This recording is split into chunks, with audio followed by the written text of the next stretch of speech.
All right, in this video, I'm gonna walk you through the exact steps that you need to do in order to develop an unbreakable mind. Hey, welcome back. I'm Dr. Dave, and in this section, we're gonna be talking about the mind. In other sections, we've talked about the spirit, we've talked about the body. In this section, I wanna talk about how to develop an unbreakable mind, what exactly are the fundamentals to that, and then what you need to do on a daily basis to develop what I call an unbreakable mind. Let's dive into it right now. First things first, if you noticed that you're a little bit confused on why we've gotten to a daily practice, go back to the original video and the original lesson in Being Unbreakable in the course Being Unbreakable, and then you'll understand what function is, what we need to do, why we need to adapt, and then ultimately why we need to evolve. If you're a little confused on that, be sure to go back to that lesson first. Let's dive into the course here as far as the unbreakable mind. Again, the entire process of being unbreakable does not mean that you can't be broken. In fact, that is actually part of it, but it's to simply recollect the pieces and to develop something from that. Every single day you have to eat food, you have to drink water, you have to rest, you have to breathe.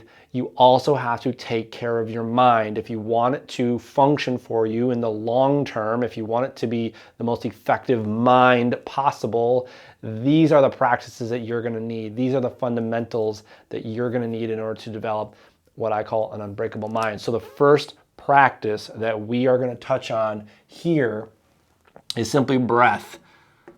Now, I touched on this a little bit in the Unbreakable Body section, because if you remember in the Unbreakable Body, if you've already gotten there, we talked about bracing and breathing. Breathing is this beautiful intersection between mind, body, spirit, emotion. It is really the fundamental basis for all of life. We have to literally breathe. Breathing in, breathing out. And what that does, that starts to put our mind and our body into a coherent rhythm. Coherence, if you want to learn more about it, and we'll talk about coherence and really what it is in the actual Unbreakable Mind course. But if you want to learn about coherence, it's really just attuning your mind and your body together. A lot of times you've heard of the term, you're in your head, or maybe you're the opposite, you're more of a denial type and you're not even, you just can't see the forest from the trees, as they say. What breathing does is it allows you to get into this coherent rhythm. Your mind and your body start to work synergistically, and now all of a sudden you can be more creative, you can be in the flow, you can take stress and reduce it, you can take that passivity, that depression, and bring it up. So you can really do a lot just through the fundamental act of breath.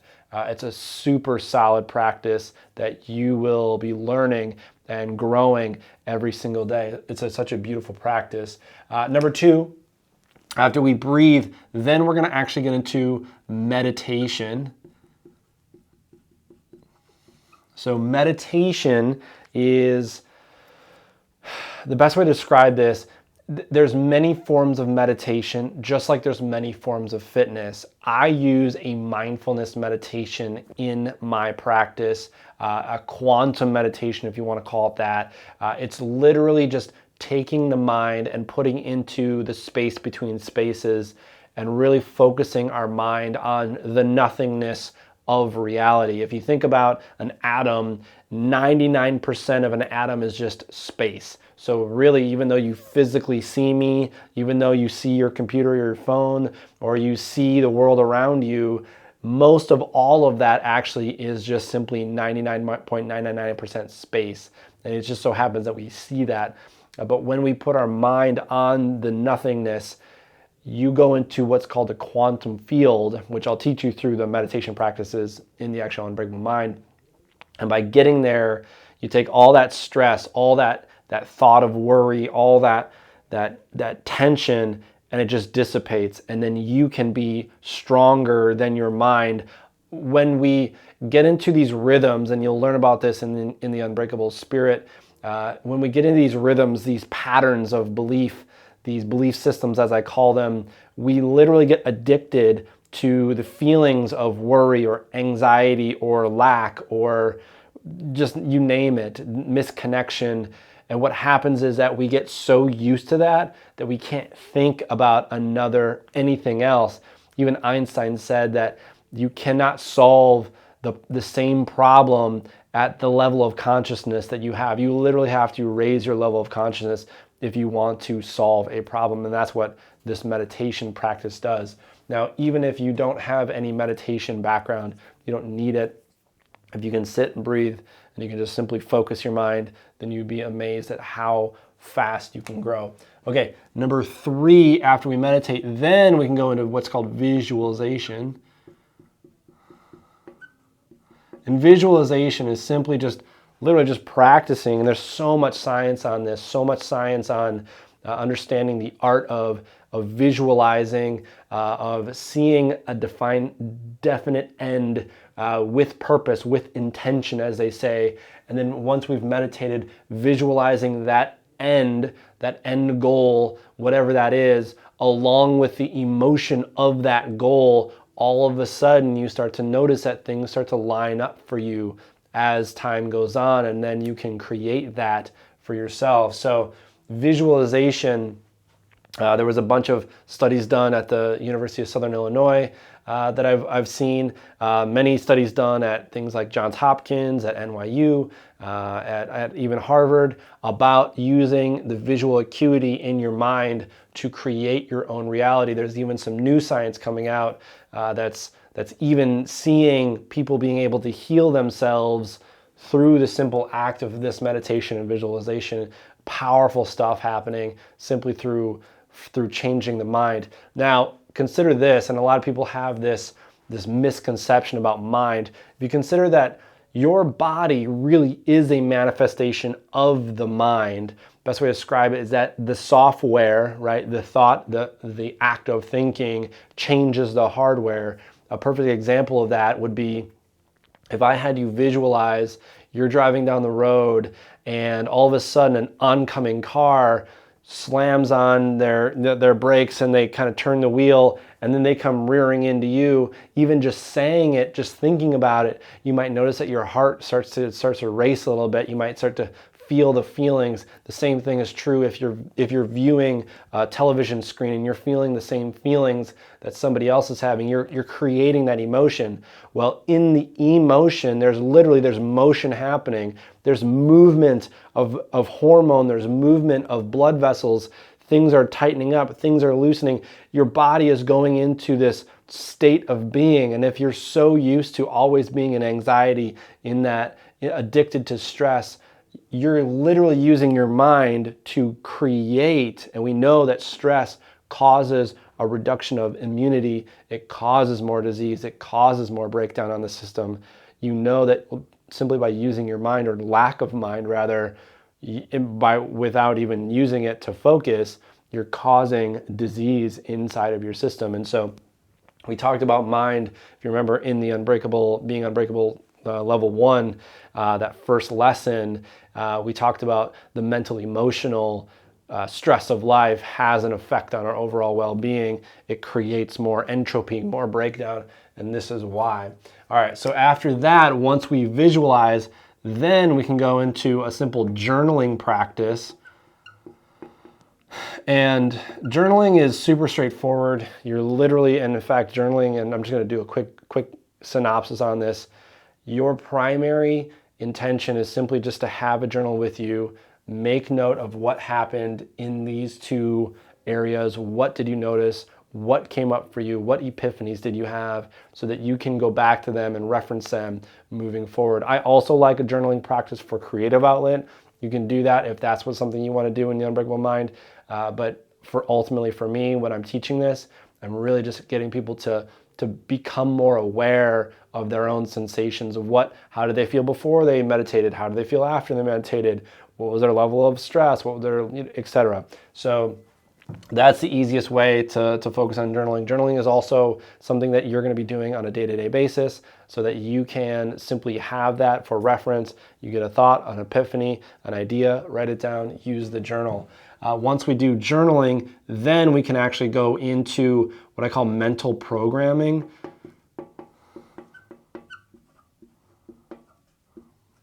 So once you go into once you journal, then you go into mental programming. And mental programming is simply using the Unbreakable Mind model, which I'll talk about in that section. But simply the Unbreakable Mind model is literally a layout of how you go from thought or situation to statement that you say to yourself to ultimately you create an emotion and then you create a reaction. So it's how your subconscious mind gets into the play. And if you can be aware of that mental model and start to program that for your own benefit, all of a sudden your entire world shifts because you don't have to react the old way you used to react. For instance, if somebody cuts you off on the road, you don't have to be upset at that person anymore the way you used to. So you don't have to feel anxiety. You don't have to feel stress. You don't have to feel that aggression. You don't have to feel those feelings that you used to feel, because we don't necessarily, like, all humans are always trying to either feel better or move away from pain. That's the entire basis of us, our Homo sapien brain. We're literally trying to either move towards pleasure or away from pain. And emotional pain is identical to physical pain, the way we feel it in the body. That's why it's so painful. We use the word pain because we emotionally we manifest that pain in different ways. And so by simply using the mental programming model, the Unbreakable Mind model, all of a sudden you start to notice that you are in control. You can start to heal from those traumas or just the triggers that come at you. I used to have a ton of triggers of just, you name it, just like a number of things. People, just like weird things that would come up. And I know you do too. We all do. But if you're able to stop it, you're able to see it, and you're able to take a different course of action, that is where you gain control of your mind and your emotions. It is a beautiful practice. And I promise you, it's definitely worth its weight in gold. But I also promise you, if you don't have meditation down, if you can't be aware of yourself, which is also what meditation does for you, if you don't have meditation down, all of this it's sort of all, water under the bridge. You won't even notice it because you won't be sensitive enough to be aware of your own state, if that makes sense. So you need to be aware of your own state. The sixth one, the bonus one here, after we've done all of this is where, and if you remember, when I speak on, the body or even the spirit, there's always that sort of that next step is like, this is how to develop function so that you can function, but there always has to be that next level of challenge. So if you're not challenging yourself physically, mentally, spiritually, what's going to happen is that you're not going to evolve. And so this helps lay function. We talked about laying function on a day-to-day basis. So this is function. And then finally, this last one is the challenge of the day. So this is simply just stress inoculation. And stress inoculation, and there's a couple ways to do this, but simply by putting yourself into stressful situations, mental stressful situations, and not just like going into like a math exam. I'm talking actually getting out of your own way and putting yourself literally in cold water is a perfect example of that. So one of my favorite ones is cold water immersion. When I was feeling depressed for a few years, the thing that really got me going, the thing that really got me out was physical exercise, physical activity, and getting into cold water. I was inoculating myself to stress. Now, I will say, when I was in depression, I had meditation, but I wasn't actually doing it right, which I'll talk about. And I didn't have these other three, which is super important for you. So I would just jump to stress inoculation, and that was good. But if you can do all of these every single day, you'd be amazed at how much more effective and optimized you can be. You're gonna have more clarity, you're gonna have more productivity, you're gonna have more effectiveness, you're gonna be easier to get along with. People are gonna wanna come to you, you're gonna be magnetic, you're gonna notice that you're not gonna get stressed about certain situations. You're gonna be the natural leader of the group without even realizing it. Not even that, you don't even have to want to be the leader. People are going to look to you for advice because You're going to be able to hold space because things don't trigger you the way they did. You're not going to complain as much. People are going to start giving you things. They're going to start opening up to you, and they are going to be one around you. It's like that old cliche. It's like, people want to be with you, or people want to be you. It's kind of that cliche that we've heard so often. It's from this Unbreakable Mind model that if you do every single day, you will be amazed at the results you see even after 90 days.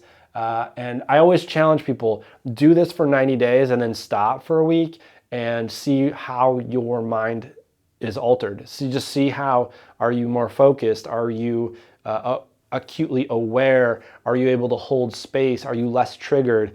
Always ask yourself these things. So I always put myself to the challenge. Do this for 90 days.